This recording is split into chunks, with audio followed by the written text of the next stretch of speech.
하나님 말씀은 구약 성경 사사기 6장 11절에서 18절까지 말씀입니다. 사사기 6장 11절에서 18절까지 구약 369페이지에 있습니다. 구약 369페이지 사사기 6장 11절에서 18절까지 말씀을 저와 여러분이 한 절씩 교독하겠습니다. 여호와의 사자가 아비에셀 사람 요아스에게 속한 오브라에 이르러 상수리 나무 아래에 앉으니라. 마침 요아스의 아들 기드온이 미디안 사람에게 알리지 아니하려 하여 밀을 포도주 틀에서 타작하더니 여호와의 사자가 기드온에게 나타나 이르되 큰 용사여 여호와께서 너와 함께 계시리라. 기드온이 그에게 대답하되 오 나의 주여 여호와께서 우리와 함께 계시면 어찌하여 이 모든 일이 우리에게 일어났나이까. 또 우리 조상들이 일찍이 우리에게 이르기를 여호와께서 우리를 애굽에서 올라오게 하신 것이 아니냐 한 그 모든 이적이 어디 있나이까. 이제 여호와께서 우리를 버리사 미디안의 손에 우리를 넘겨주셨나이다 하니 여호와께서 그를 향하여 이르시되 너는 가서 너희 너로 이스라엘 미디안 손에서 구원하라. 내가 너를 내보지 않느냐 하시니라. 그러나 기드온이 그에게 대답하되 오 주여 내가 무엇으로 이스라엘을 구원하리이까. 보소서 나의 집은 므낫세 중에 극히 약하고 나는 내 아버지 집에서 가장 작은 자니이다 하니 여호와께서 그에게 이르시되 내가 반드시 너와 함께하리니 네가 미디안 사람 기저를 한 사람을 찢어주리라 하시니라. 기드온이 그에게 대답하되 만일 내가 주께 은혜를 얻었사오면 나와 말씀하신 이가 주 되시는 표징을 내게 보이소서. 내가 예물을 가지고 다시 주에 와서 그것을 수확되 이르기까지 이곳을 떠나지 마시기를 원하나이다 하니 그가 이르되 내가 너희 돌아올 때까지 머무리라 하니라. 아멘. 전능하신 하나님, 그가 함께 하시면 기적이 일어나는 줄로 믿습니다. 또 축복이 임하고 능력이 임하고 하나님의 역사가 나타나죠. 오늘도 여러분 다른 것이 아니고 그 전능자의 손을 다시 한번 붙잡는 시간 될 수 있기를 간절히 축복합니다. 오늘 설교 제목은 큰 용사여 여호와가 너와 함께 계시리라. 전능하신 분이 바로 누굽니까? 여호와죠. 이 여호와가 여러분과 함께 하실 때에 여러분은 하나님의 큰 용사로 쓰임받게 될 줄로 믿습니다. 광야 40년 여정을 마치고 이제 가나안 땅을 정복하고 정착한 이스라엘 백성들은 약 한 350년에서 한 400년 정도 12지파가 자치적인 정치 형태를 유지하면서 지나가게 됩니다. 오늘날로 하면은 지방자치제 같은 여러분 그렇게 이해하시면 좋을 것 같습니다. 성경은 이 시대를 사사시대라고 이렇게 부릅니다. 왜냐하면 국가가 위기에 처할 때마다 사사들이 등장을 해서 이들이 국가를 구원하고 또 다시금 유지하는 이런 역할을 했기 때문에 그래서 사사시대라고 이렇게 부르는 것입니다. 12명의 사사들이 활동을 했는데 그 중에서 몇몇 유명한 사사들이 있습니다. 왼손잡이 사사였던 에훗. 성경에서 굳이 왼손잡이라고 하는 별명을 쓴 이유는 그 당시에 왼손을 쓰는 사람들은 뭔가 좀 떨어지는 사람이었거든요. 뭔가 장애가 있는 사람이고 좀 비정상적인 어떤 그런 사람이었는데 그런 에훗을 통해서 하나님께서 이스라엘을 구원하신 거죠. 또 여자 사사였던 드보라가 있습니다. 지금부터 2000년 전에도 여자들은 숫자에도 못 들어가는 이런 상황이었는데 그보다 훨씬 전에 이 드보라라고 하는 여인이 사사로서 이스라엘 전국을 이끌고 가는 그런 지도자였다는 것입니다. 의미하는 바가 있겠죠. 또 300명의 군사로 13만 5천의 수많은 미디안 군대를 물리친 기드온 사사가 있습니다. 전쟁에 이기게 해주면 자기를 처음 마중 나오는 사람을 하나님께 산제물로 바치겠다고 잘못 맹세했다가 자기 딸 입다를 제물로 바치게 되었던 이런 사사도 있습니다. 입다라고 하는 사사죠. 그리고 여러분 하나님 안 믿는 사람들도 잘 알고 있는 대표적인 사사가 한 명 있죠. 천하장사 삼손. 이 삼손도 어떻게 보면 실패의 대명사입니다. 하나님께서 얼마나 큰 능력 주셨습니까? 그런데 그 능력을 오용해가지고 결국에는 굉장히 비참하게 생을 마감하는 그런 사사가 바로 삼손이었습니다. 이런 사사들은 이스라엘이 외적으로부터 침략을 당할 때마다 하나님께서 택함을 받고 특별한 능력, 하나님의 영이 이들에게 임함으로 인해서 백성들을 위기에서 구출해내고 나라를 다시 안정시키는 역할을 했던 사람들이었습니다. 오늘은 그 중에서도 고작 300명의 군사로 13만 5천의 미디안 군대를 물리쳐서 이스라엘 역사에 큰 발자취를 만든 기드온의 이야기를 좀 보면서 은혜를 나누고자 합니다. 당시 이스라엘은 미디안 군대의 점령하에 있었습니다. 우리나라가 저 일본의 이런 점령하에 있었잖아요. 그래서 통치를 받을 수밖에 없었습니다. 국권을 빼앗겼기 때문에 일본이 우리나라를 통치했죠. 그것도 36년 동안이나.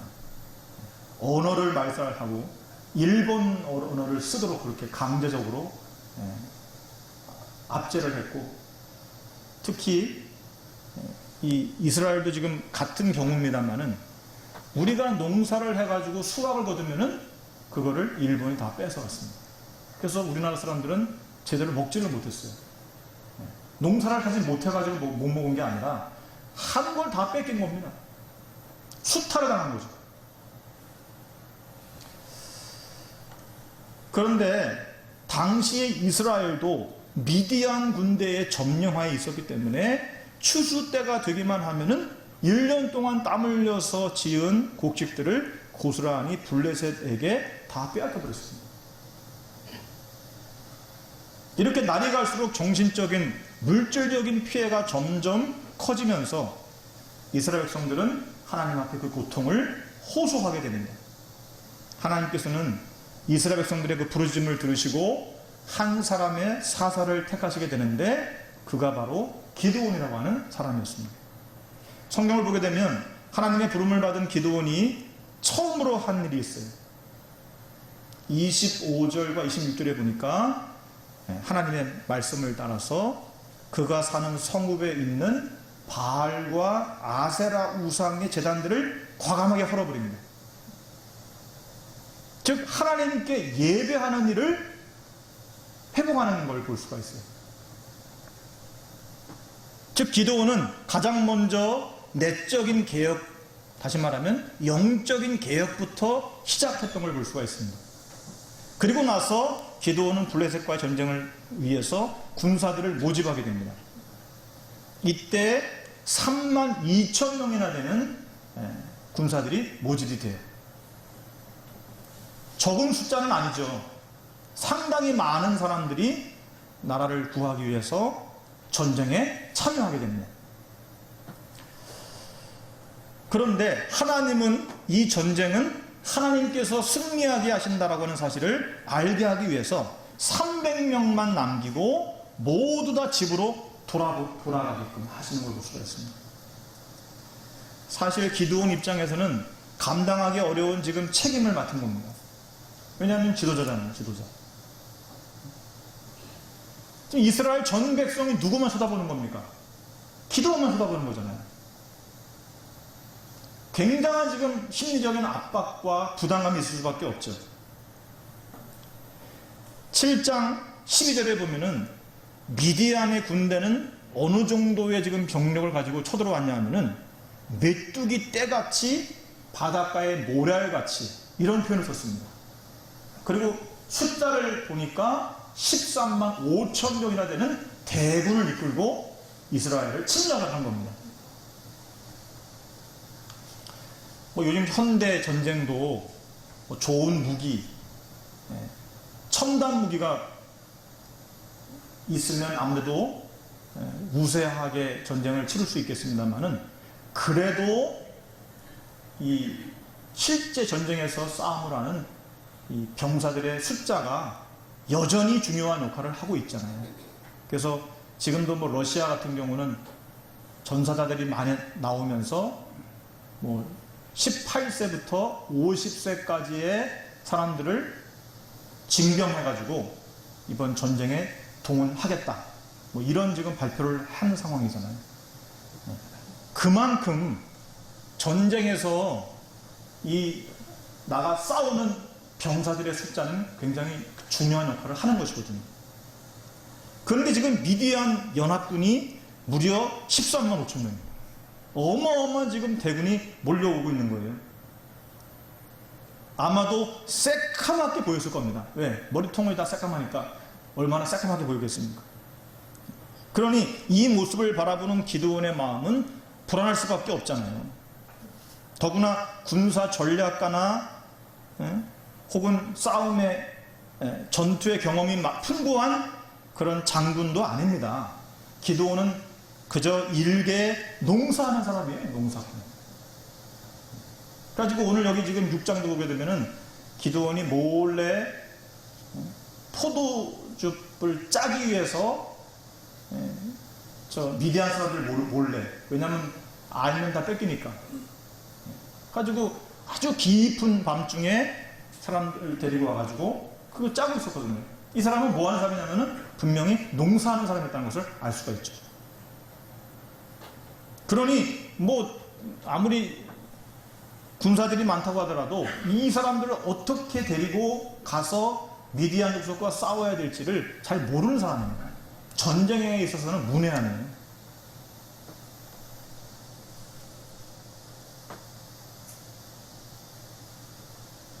그런데도 결국 이 싸움의 결과는 어떻게 됐습니까? 기드온과 300명이 대승을 거둔 줄로 믿으시기 바랍니다. 성경이 그걸 우리에게 증거하고 있잖아요. 여러분, 우리는 오늘 이 기드온의 이야기에서 많은 위로와 용기를 얻게 됩니다. 왜냐하면 이것은 단순한 그저 옛날 이야기가 아니라 실제로 오늘 우리 생활에서도 일어날 수 있는 일이기 때문에 그렇습니다. 그렇기 때문에 바라기는 오늘 여러분도 기드온과 같은 신앙을 가지고 여러분들 앞에 있는 이런 많은 문제들과의 싸움에서 승리하시고 하나님의 능력을 체험할 수 있기를 주님의 이름으로 축복합니다. 자, 그러면 기드온의 믿음은 어떤 믿음이었기에 이런 어마어마한 족적을 남기는 승리의 주역이 될 수 있었을까 하는 거예요. 자, 기드온은 가장 먼저 한 게 있습니다. 그게 뭐냐? 하나님과의 영적인 관계를 먼저 갱신하는 믿음의 사람이었다는 걸 알 수가 있어요. 갱신이라고 하는 말이 뭐예요, 여러분? 갱신. 보험을 갱신한다, 이런 말 많이 쓰죠. 또 뭐 전세를 다시 갱신한다, 이런 말도 합니다. 이미 있던 것을 고쳐서 새롭게 한다, 이런 뜻이에요. 이걸 갱신이라고 합니다. 기드온은 하나님과의 관계부터 먼저 갱신을 했어요. 그래서 미디안 대군과 싸우기 전에 먼저 자기 집과 자기가 사는 마을에 있는 바알의 제단과 아세라의 목상들을 모두 가지고 와서 다 때려 부숴버렸습니다. 그리고 때려 부순 그 목상들을 가지고 하나님께 제단을 쌓았고 제물을 드려서 예배드릴 때에 그거를 나무로 다 떼서 그냥 없애버렸어요. 여러분, 이게 간단한 것 같지만 이게 간단한 게 아닙니다. 왜냐하면 아니 지금 다수가 다 지금 바알신을 믿고 아세라신을 믿고 있는 상황에서 그들이 그렇게 중요하게 여기는 제단 그걸 다 때려 부셨어요.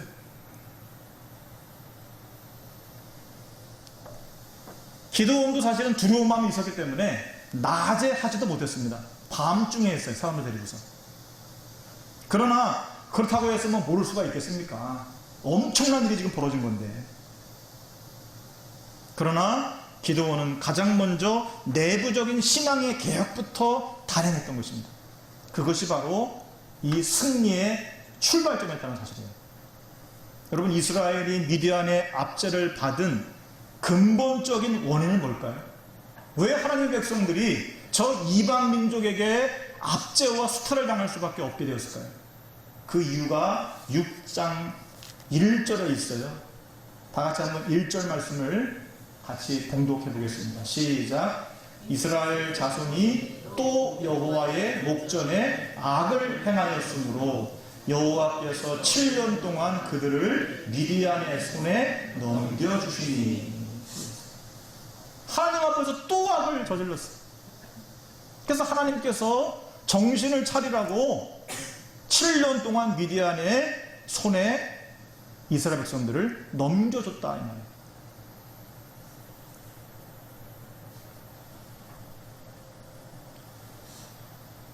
그러므로 당연히 이들은 하나님의 음성을, 말씀을 듣지 않았기 때문에 이런 지금 사단을 그들이 받고 있는 것입니다. 기도는 이거를 깨달은 겁니다. 여러분, 항상 깨닫는 게 중요한 겁니다. 그래서 누군가가 깨달아야 되는 거예요. 왜 이런 상황이 지금 오고 있는지. 이거를 깨달은 사람이 먼저 하나님 앞에 엎드리는 것입니다. 그래서 기도는 어떻게 한 거예요? 하나님과의 영적 관계를 회복하는 것이 먼저 해야 될 시급한 것이었구나. 이거를 깨닫고, 그래서 두려운 마음도 있었습니다만은, 그러나 자기 아버지가 섬기는 바알 제단, 또 마을 사람들, 동네 사람들이 섬기는 아세라 제단, 그거를 갖다가 다 때려 부신 거예요. 왜냐하면 그것이 하나님을 떠나게 만드는 바로 중요한 원인이기 때문에 그런 것이죠. 여러분, 우리들에게 어떤 문제가 발생했을 때에 그 문제의 해결만을 위해서 기도하는 경우들이 많잖아요. 우리는 당장 이 문제가 빨리 해결돼야만 마음이 편해질 수 있으니까. 그런데 우리는 자꾸 문제가 올 때마다 문제 해결만 신경을 쓰면 안 됩니다. 그거는 근본적인 문제를 그냥 내버려 두고 현상적인 문제만 해결하려고 하는 그런 노력일 뿐인 것입니다. 그렇기 때문에 변화가 안 되는 거예요. 또 옛날로 돌아가는 것입니다. 그렇기 때문에. 왜냐하면 그 문제 해결되면은 이거 이제 안도하는 거예요. 이제 문제가 지나갔으니까 이제는 다시 또 예전처럼 살아야 되겠구나. 또 옛날로 또 돌아가는 겁니다. 하나님은 그 문제를 통해서 우리가 미래를 향해서 이제는 달려가기를 원하시는데, 미래로 가는 게 아니라 또 과거로 회귀하는 겁니다. 그러니까 신앙의 진보가 이루어지지 않는 거예요. 발전이 이루어지지 않는 거예요. 또다시 나태해지고, 또다시 안이해지고, 또다시 해이해지는 것입니다. 그럼 하나님은 또 어떻게 해요? 지켜보시죠. 그러다가 여전히 변하지 않고 또 예전의 삶을 그대로 답습하고 있으면 하나님은 또다시 깨닫게 하기 위해서 어떤 영적인 신호를 우리에게 또 보여주시는 거거든요. 이사야 59장 1절 2절에 보니까 여호와의 손이 짧아 구원하지 못하심도 아니요 귀가 둔하여 듣지 못하심도 아니라 오직 너희 죄악이 너희와 너희 하나님 사이를 내었고 너희 죄가 그의 얼굴을 가리워서 너희에게서 듣지 않으시게 함이니라. 그래서 이사야 선지자, 하나님과 구원받은 하나님 백성들 사이에 죄라고 하는 것이 가로막혀 있어가지고 아무리 하나님 앞에 외치고 부르짖어도 하나님께서 들으시지 않는다는 거죠.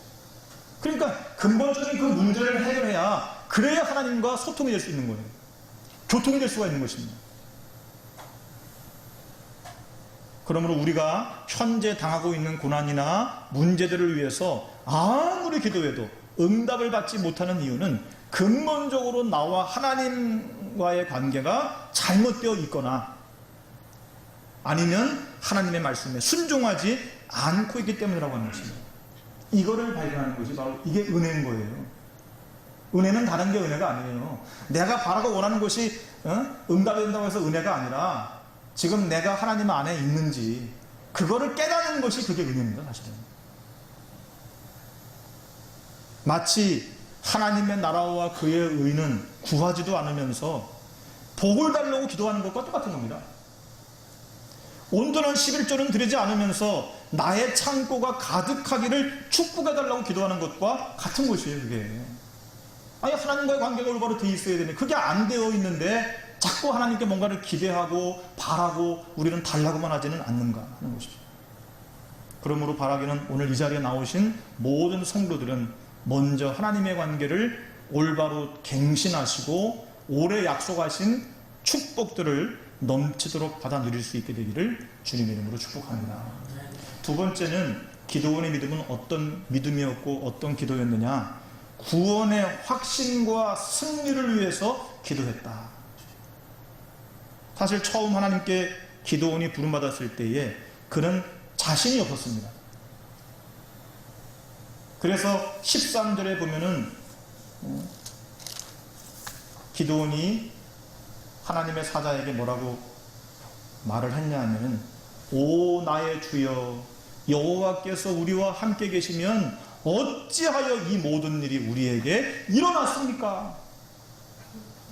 우리 조상들이 일찍이 우리에게 이르기를 여호와께서 우리를 애굽에서 올라오게 하신 것이 아니냐 한 그 모든 이적이 어디 있습니까? 이제 여호와께서 우리를 버리사 미디안의 손에 우리를 넘겨주셨습니다.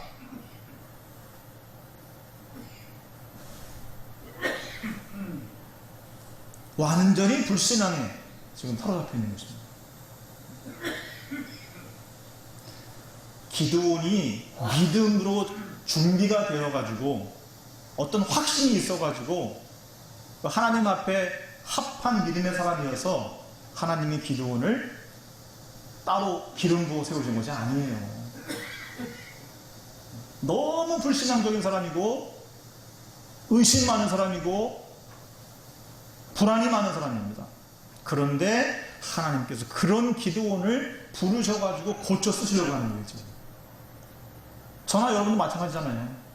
우리가 무슨 자격이 있고 공로가 있어가지고 우리가 어떤 준비가 돼가지고 그래서 하나님이 나를 부르셨다고 생각하십니까? 그거야말로 오만이고 자만인 거예요. 하나님은 그래서 언제나 교만한 자를 물리치시고 겸손한 자를 들어쓰시는 줄로 믿습니다. 제가 볼 때는요, 기도원이 하나 그래도 하나님의 마음에 드는 것이 있었어요. 이 사람이 겸손한 사람이었습니다. 그거 하나는 분명해요. 다른 건 다 별로 하나님 보시기에 마음에 드는 것이 없는 사람인데 이 사람이 겸손한 면이 있는 사람이에요. 그래요. 자기가 얼마나 부족하고 연약한 사람인지를 알고 있는 사람이라는 것이죠.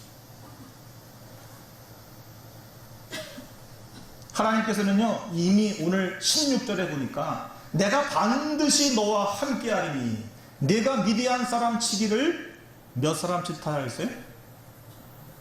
16절에 한 사람을 치타리라. 아니 13만 5천 명이나 되는 그 수많은 적군들을 한 사람 치듯이 하도록 그렇게 내가 하겠다. 그렇게 약속을 하신 거예요. 그런데도 기드온은 하나님의 말씀을 믿었을까요? 안 믿었을까요? 안 믿었습니다. 그래서 19절에 보니까 염소 고기와 무교 전병을 바위 위에다가 올려놓고 하나님께 표적을 구했어요. 하나님께 제가 이걸 드릴 텐데 하나님이 이걸 받으시면은 내가 하나님의 부르심에 응답을 하겠습니다. 그러니까 하나님의 사자가 그 재물들을 지팡이 끝으로 건드리자마자 순식간에 하나님께서 불로 그 재물들을 받으십니다. 비로소 자기가 하나님의 부르심을 받은 줄을 그제야 깨달았어요. 뿐만 아니라 싸움에 나갈 군사들을 모집해 놓았지만은 여전히 두려워하던 기드온은 다시 하나님께 확신을 얻기 위해서 또 표징을 구하는 걸 볼 수가 있어요. 36절 이하에 보니까 기드온이 처음에는 양털 위에만 이슬이 내리기를 간구하였는데 그대로 되자 이 정도면 됐잖아요. 그런데 이번에는 또 어떻게 구하느냐, 양털을 빼놓고 나머지만 이슬이 내리기를 또 간구하는 겁니다. 그러자 하나님께서도 그대로 또 해주셨어요. 그러자 이제 기드온이 조금 확신이 들었어요. 저 같으면은, 우리 같으면은, 이 정도의 표정이 있었으면은 이제는 내가 믿고 내가 싸워야 되겠다라고 할 텐데, 그래도 기드온은요 여전히 온전한 믿음을 갖지를 못해요. 이제 막상 300명만을 추려가지고 그들을 데리고 메뚜기 떼같이 많은 미디안 군대와 싸우려고 할 때에 기드온은 또다시 자신이 없었어요. 그렇잖아요. 300명 데리고서 아무리 특공대 같은 군사들이라고 하더라도 그렇죠. 아니 적군은 지금 14만 5천 명이에요. 또다시 의심합니다. 그러자 하나님께서는 7장 13절에 보니까 그로 하여금 몰래 적진 속으로 들어가서 정탐을 하도록 합니다. 그리고 적군들이 이야기하는 소리를 들어보니까 여기에서 이제는 드디어 두려움이 사라지게 돼요. 용기 백배하여서 이제 하나님 말씀대로 나아가 싸울 때에 미디안 적군을 쳐볼 수가 있었던 것입니다. 여러분, 이렇게 하나님은 참 믿음이 없었던 기드온이었지만은 그를 결코 포기하지 않으시고 계속해서 새로운 표적을 보여주심으로 말미암아 믿음이 적었던 기드온을 믿음의 용사로 바꾸어 주셔서 이스라엘을 구원하는 사사로 그를 사용하시는 걸 볼 수가 있어요. 여러분, 이렇게 하나님과 나와의 관계만 똑바로 되어 있으면 하나님은 나와 항상 함께 해주시며 하나님의 계획을 이룰 수 있도록 능력을 주시는 분이신 줄로 믿으시길 바랍니다. 그래서 여러분이 걱정할 것이 없어요. 왜? 내가 아무리 못나고 부족해도 하나님 나를 바꿔주신다니까요. 고쳐주신다니까요. 하나님께서. 사도 바울은 그렇게 말했잖아요. 내게 능력 주시는 자 안에서 내가 모든 것을 할 수 있느니라. 그러면서 복음의 능력으로 말미암아 내가 사방으로 에워싸움을 당하여도 쌓이지 아니하니, 답답한 일을 당하여도 낙심하지 아니하니, 핍박을 받아도 버림받지 아니하고, 거꾸로 트림을 당하여도 망하지 아니할 수 있느니라. 이렇게 고백을 하잖아요. 여러분, 오늘 영적 싸움을 하는 우리에게 가장 필요한 것도 바로 이와 같은 확신입니다. 확신이 필요한 거예요. 우리에게는. 여러분은 능력이 필요한 게 아니라니까요. 여러분의 경험이 필요한 것도 아니라니까요. 하나님을 믿는 확신이 우리에게 필요한 것입니다. 내가 너와 함께 하겠다. 큰 용사예요. 이 말씀에 알겠습니다. 제가 하나님 말씀 따라 나가 싸우겠습니다. 이 믿음과 확신이 필요하지않아요. 마지막으로 기드온은 온전히 하나님의 능력만을 의지했다는 사실입니다. 당시 메뚜기 떼와 같이 수많은 미디안 군대와의 싸움에서 사실상 기드온이 가지고 있는 것이라고는 아무것도 없었습니다. 날카로운 칼이나 방패 혹은 무기, 전혀 전쟁에서는 아무짝에도 쓸모도 없는 항아리하고 나팔만 가지고 있어요. 거기에다가 나중에 이제 횃불로 불을 붙인 것밖에 없잖아요. 그럼에도 불구하고 대승 얻게 됩니다. 여러분, 어떻게 이렇게 엄청난 일이 일어났을까요? 그것은 오직 하나님의 능력만을 전적으로 의지하고 믿었던 기드온의 신앙 때문이라는 사실입니다. 이제 드디어 신앙을 갱신했어요. 믿음을 이제 새롭게 했습니다. 그리고 나가지고는 이제는 오직 하나님만을 믿는 믿음을 가지고 나가게 된 것입니다. 그러니까 도구가 필요한 게 아니에요. 그때부터는 뭔가 수단이 필요한 게 아닙니다. 전략이 필요한 게 아니에요. 왜? 이제는 오직 하나님만 바라보기 때문에. 여러분, 오늘 우리들이 살아가고 있는 세상에서 일어나고 있는 수많은 문제들과 개인에게 다가오는 문제들을 볼 때에 마치 미디안 군대처럼 엄청난 숫자로 우리의 마음과 생각을 위협해 오는 것을 느끼게 됩니다. 그러나 여러분, 우리는 결코 잊지 말아야 합니다. 우리가 하나님의 일을 하는 것이 아니라 하나님께서 직접 하나님의 일을 하시는 거예요. 그걸 아셔야 되는 겁니다. 내가 하는 것 같죠? 아니라니까요. 하나님이 자신의 일을 알아서 스스로 하시는 분이세요. 근데 우리는 막 내가 뭔가 막 떨쳐나가지고 해야만, 내가 막 움직이고 막 이것저것 막 다니면서 해야만 일이 되는 것처럼 착각할 때가 있습니다. 그거야말로 정말 천년을 하루같이 여기시고 하루를 천년같이 여기시는 하나님의 섭리와 경륜을 전혀 불신하는 마음과 태도일 수밖에 없는 것입니다. 여러분, 우리가 아무리 인생을 잘 안다고 해서, 역사를 잘 안다고 해서 얼마나 알겠어요. 얼마나. 아니, 창조 전부터 계신 하나님께서 창조하시고 지금까지 이 세계를 운행하고 계시고 뜻대로 지금 다스리고 계신데, 아니, 그분의 지식과 지혜 앞에서 내 경험과 내 지혜라고 하는 것이 고작 얼마나 되겠냐 이 말이에요. 여러분, 지금 여러분 앞에 가로막혀 있는 문제가 있습니까? 그것이 골리앗처럼 크게 보이고 미디안 군대처럼 많아 보일 수 있습니다. 그러나 결코 두려워하지 말고 힘차게 앞으로 나아가시길 바랍니다. 우리에게 확고하고 굳센 하나님의 약속을 믿는 믿음만 있다면 하나님께서는 모든 문제들을 반드시 해결해 주신다는 사실입니다. 아까 분명히 봤잖아요. 6장 16절에 여호와께서 그에게 이르시되 내가 반드시 너와 함께하리니 네가 미디안 사람 치기를 한 사람을 치듯하리라 하고 있잖아요. 분명히 말씀하셨어요, 하나님께서. 그런데 어떻게 했어요? 결과적으로는 말씀대로 됐잖아요, 그대로. 오늘 이 자리에 나오신 모든 분들이 아무리 힘들고 어려운 역경들이 시시각각 엄습해 온다고 할지라도 먼저 하나님과의 영적 관계를 올바로 갱신하시고 간절히 기도하시는 중에 확신을 얻으시고 오직 하나님의 능력만을 굳게 믿고 의지해서 기드온이 누렸던 그 승리와 축복의 주역들 될 수 있기를 간절히 축복합니다.